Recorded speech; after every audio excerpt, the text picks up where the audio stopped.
안녕하세요. 콘스탄트 김의 티스와 함께 돈 버는 아카데미. 이번 시간에는요, 돈 버는 절세, 종합부동산세 완화안에 대해서 말씀을 나누겠는데요. 요즘 핫 이슈가 되고 있습니다만은 종합부동산세, 과연 이것이 완화가 될까요? 아니면 조삼모사가 될까요? 아니면 누더기일까요? 여기에 대해서 알아보도록 하겠습니다. 종부세 완화안을 알아보기 전에 현행 종부세의 세율을 좀 알아보도록 하겠습니다. 2주택 이하자인 경우가 되겠습니다. 3억 원 이하는 0.6%고요. 6억 원 이하는 0.8%, 12억 원 이하는 1.2%고 보통 다 여기 걸리겠죠. 50억 원 이하인 경우에는 1.6% 정도가 됩니다. 그런데 3주택 이상이거나 조정 대상 지역 내 2주택 이상인 경우에는요. 3억 원 이하일 때는 무려 1.2%, 6억 원 이하일 때는 1.6%, 12억 원 이하일 때는 2.2%인데 만약에 12억 원에서 조금이라도 초과한다면은요. 3.6%의 고율의 종합부동산세를 매기고 있습니다. 특히 3주택이면서 그리고 또 조정대상 지역 내 2주택인 경우에는 세부담 상한액이 300%까지 올라갔기 때문에 공시가격을 급등시키는 경우에 고스란히 종부세 부담은 가중될 것으로 판단됩니다. 자, 이러한 종부세에 대한 불만이 팽배했기 때문에 종부세 완화안이 요새 만들어지고 있는 것 같습니다. 그런데 종부세 완화안이라고 하는 것이 바로 상위 2%만 과세하겠다는 쪽으로 가닥을 잡고 있습니다. 과연 이것이 완화안이 될 수 있을까요? 그래서 주택가격, 공시가격을 그 한 줄로 쭉 세워가지고요. 상위 1%부터 100%까지 세우겠죠. 그래서 상위 2%만 과세를 한다. 그런데 대상은요, 1세대 1주택 대상자만 해당이 되겠습니다. 상위 2%만 그 과세를 하겠다면요. 현행 주택 공시가격으로 봤을 때 계략적으로 공시가격이 11억 1천만 원에서 11억 2천만 원 정도 되는 사람들은 상위 2%에 해당된다. 따라서 11억 원 미만인 경우, 이하인 경우에는 과세 대상에서 제외되니까 얼핏 보면은 그 종부세 완화안이 된 것 같이 보입니다. 그런데 과연 종부세 완화가 됐을까요? 현행은요, 1세대 1주택자인 경우에 9억 원을 초과하는 경우만 과세를 하고 있습니다. 그런데 개정안에는요, 1세대 1주택자인 경우에 11억 1천만 원 내지 11억 2천만 원을 초과하는 경우만 과세를 하게 되어 있다는 것이죠.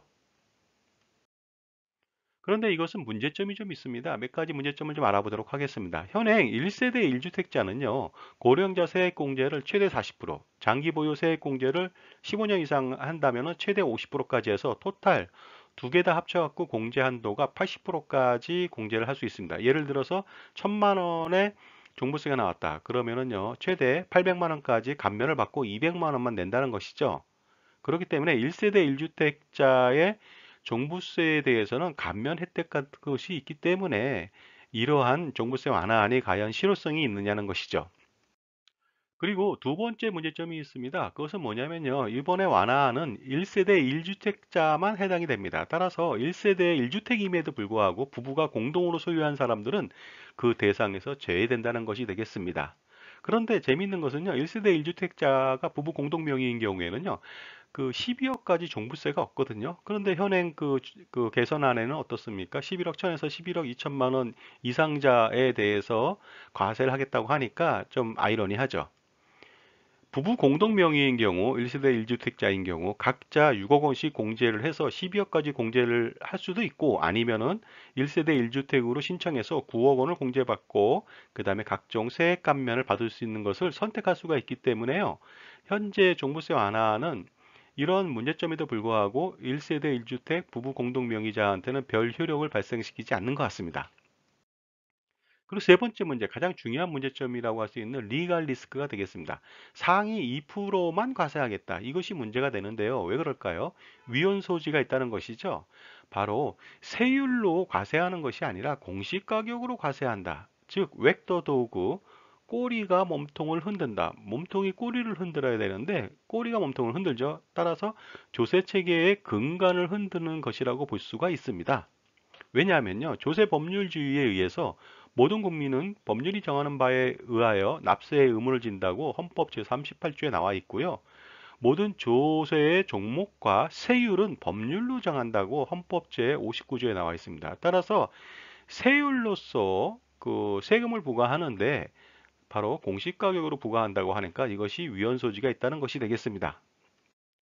그리고 더 중요한 것이 있습니다. 종부세 완화안에 대해서 바로 근본적인 핵심 사항을 찌르지 못하고 어떻게 보면은 누더기 형식으로 그 완화안을 잡았다는 것이 문제가 되겠습니다. 종부세가 폭탄이 된 이유는요, 바로 이 삼형제 때문입니다.